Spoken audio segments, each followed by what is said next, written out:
डेढ़ दो सालों से बातें चल रही है और बीएसपी प्रबंधन से मिला भी गया था, हमने आंदोलन भी किया था इसके लिए, लेकिन उनका कोई रवैया ठीक नहीं दिखा।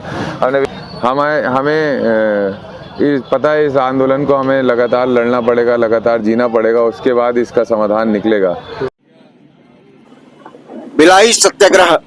भिलाई में पिछले 2 दिनों से भिलाई टाउनशिप और शहर के कार्मिकों की समस्याओं के निराकरण की मांग को लेकर चल रहा भिलाई सत्याग्रह लोगों का अपनी ओर ध्यान आकर्षित कर रहा है। भिलाई नगर के विधायक देवेंद्र यादव इस सत्याग्रह आंदोलन का नेतृत्व कर रहे हैं और उनके नेतृत्व में युवाओं, महिलाओं, श्रमिकों और टाउनशिप के रहवासियों की भारी भीड़ सत्याग्रह में शामिल हो रही है। अभी कड़ाके की ठंड पड़ रही है, रातें काफी सर्द हो रही है, लेकिन इस कड़ाके की ठंड में भी दिन रात उपवास पर बैठे सत्याग्रहियों के कदम डगमगाए नहीं हैं। हम इस सत्याग्रह आंदोलन की जरूरत क्यों पड़ी है, यह कितना सफल रहा है, इस सब के बारे में बात कर रहे हैं भिलाई नगर के विधायक देवेंद्र यादव से। कड़ाके की ठंड पड़ रही है, रातें बहुत सर्द हो रहे हैं, लोग 10 बजे के बाद घर से बाहर नहीं निकल रहे हैं। आप दिन रात उपवास पर बैठे हैं, क्या विशेष कोई वजह ऐसा लगा कि उपवास अनिवार्य हो गया है? भिलाई हमारा शहर बड़ा खूबसूरत शहर है, हम लोग यहाँ बड़े प्यार मोहब्बत से एक दूसरे के साथ रहते हैं। इस शहर की बसाहट के ऊपर बात आ गई, इसलिए ये कड़ा कदम उठाना पड़ा।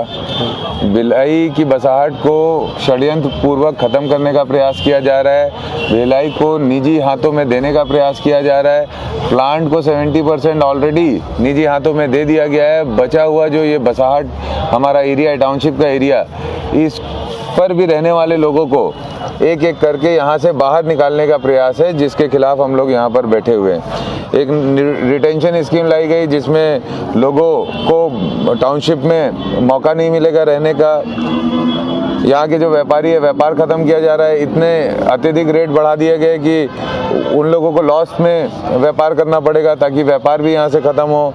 यहाँ का जो हॉस्पिटल है सेक्टर 9, उसको प्राइवेटाइज़ किया जा रहा है। लाखों परिवार उससे जुड़े हुए हैं जो वहाँ की सुविधाएं लेते हैं, एक्स एम्प्लॉयज़ हैं, रेगुलर एम्प्लॉयज़ हैं, इन सब के बारे में नहीं सोचा जा रहा है। मैत्री बाग जहाँ से सबकी यादें जुड़ी हुई है, उसको प्राइवेटाइज़ किया जा रहा है और यहाँ पर जो बस्तियाँ बसी हुई है बहुत सालों से, उनको भी यहाँ से पूरी तरह निकाला जाने का प्लान है। और जो डैमेज क्वार्टर में पुराने लोग रह रहे हैं या लाइसेंसी लोग रह रहे हैं या जिनके लाइसेंस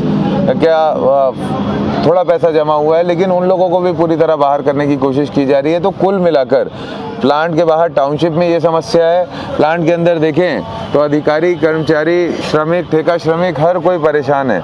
उसमें मैं ठेका श्रमिकों की बात कहूँ अगर, तो मिनिमम वेजेस नहीं मिलता। ये इतनी बड़ी बड़ी बात करते हैं, लेकिन मिनिमम वेजेस हमारे भिलाई इस्पात संयंत्र से लोगों को नहीं मिल पा रहा है। इन सभी विषयों को, व्यापक विषयों को लेकर हम लोग आंदोलन पे बैठे। आप युवा हैं, युवा विधायक हैं, आपके आह्वान पर हजारों युवाओं की भीड़ लगातार उमड़ पड़ी है, महिलाएं भी आ रही हैं। तो आपने इसके पहले, यह आंदोलन एक बड़ा स्टेप था, इसके पहले बीएसपी मैनेजमेंट या और कहीं दिल्ली स्तर पर, केंद्र स्तर पर कुछ बातचीत की, कुछ पत्र व्यवहार किया, कोई बातें हुई जिससे आपको लगा कि असंतोषजनक है, जो रिप्लाई आ रहा है असंतोषजनक है, ऐसे कुछ बातें हुई क्या? लगातार चल रही है बातें, पिछले 1.5-2 सालों से बातें चल रही है और बीएसपी प्रबंधन से मिला भी गया था, हमने आंदोलन भी किया था इसके लिए, लेकिन उनका कोई रवैया ठीक नहीं दिखा। हमने विधानसभा में भी ध्यान आकर्षण लगाया था इसको लेकर, सब प्रयास किए, लेकिन कोई चर्चा नहीं हो रही थी। तो हमें लगा कि अनशन, 2 दिवसीय अनशन करके हम चर्चा के भाग बन पाएंगे, लेकिन 2 दिन निकल गए, वो अभी भी बात करने नहीं आ रहे हैं। तो हमने 1 दिन और बढ़ाया कि चलिए वो उदारता नहीं दिखा रहे तो हम उदारता दिखा देते हैं, 1 दिन और भूखे रहते हैं, शायद बात करेंगे। इतनी बड़े युवा तो आ रहे हैं, महिलाएं भी आ रही है, लेकिन आपको क्या लगता है कि टाउनशिप के लोग भी आपके साथ जुड़ रहे हैं और जुड़ना चाहिए? इस तरह से कोई, ये ऐसा तो नहीं लग रहा कि एक राजनीतिक प्रयास हो जाएगा जो आप?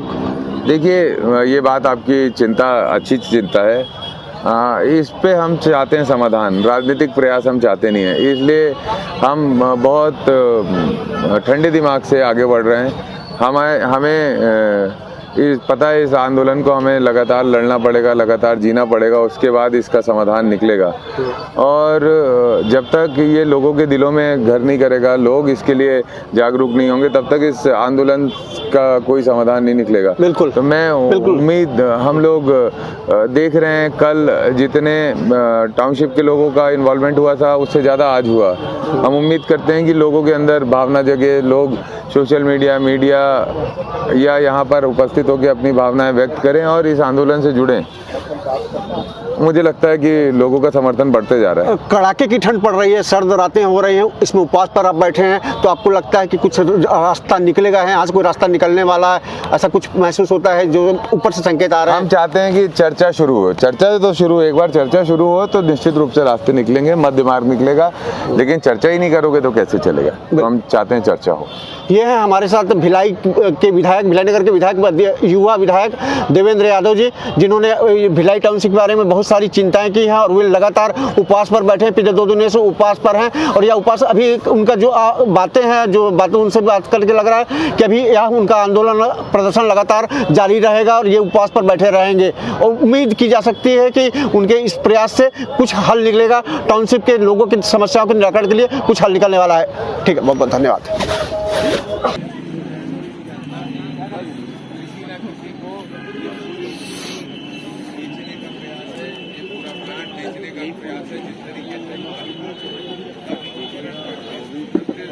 लोगों के साथ अन्याय किया गया है, छत्तीसगढ़ की शक्ति थी उसको छीना गया है, वैसे ही अब बीजेपी के को भी प्राइवेट अपना